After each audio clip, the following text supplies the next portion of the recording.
বসুন্ধরা বা গুলশানে আপনি যে জিনিসগুলো আপনি কিনতে পারবেন রাষ্ট্রসভা 1000 টাকা, বাণিজ্য মেলায় আসলে সেটা এবার কিনতে পারবেন 500 টাকা। আমি এসেছি বিমানবন্দর থেকে। এখানে মেলাতে ঢোকার পরে আমি অন্য বছর আরো এর আগে অনেকবার এসেছিলাম, কিন্তু মেলাটা জাঁকজমকপূর্ণ ছিল।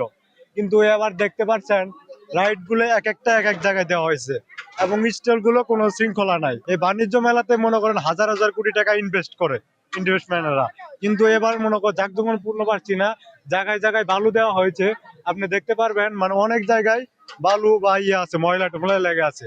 আর খাবারের দিক দিয়ে বিবেচনা করলে আপনি 500 থেকে 700 টাকাতে বড় বড় রেস্টুরেন্টে অনায়াসে ভালো খাবার পাবেন, কিন্তু এই জায়গায় যে খাবারগুলো দেয় 500 টাকা বা 600 টাকা বা 700 টাকা বিল নেয়। বিল নেওয়ার পরে তাদের খাবারের মান এতটাই খারাপ, তাদের কাছে কিছু বললে তারা মানে আরো খারাপ ব্যবহার করে। এই হচ্ছে মানে মেলার পরিবেশ।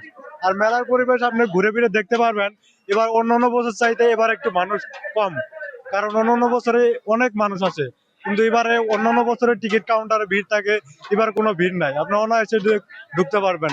কিন্তু মেলা এবার অন্যান্য বছরের চাইতে এবার একটু মানে জাঁকজমকপূর্ণ হয় নাই, সব দিক দিয়ে বিবেচনা করলে এটাই দেখা যায়।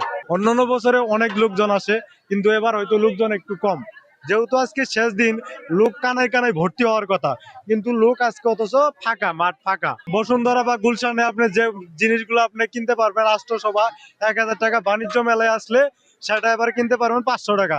কারণ তাদের বেচা হচ্ছে না, কারণ তাদের স্টল ভাড়া আছে, অনেক কিছু আছে, এজন্য তারা কম দামে বিক্রি করে তারা চলে যাচ্ছে।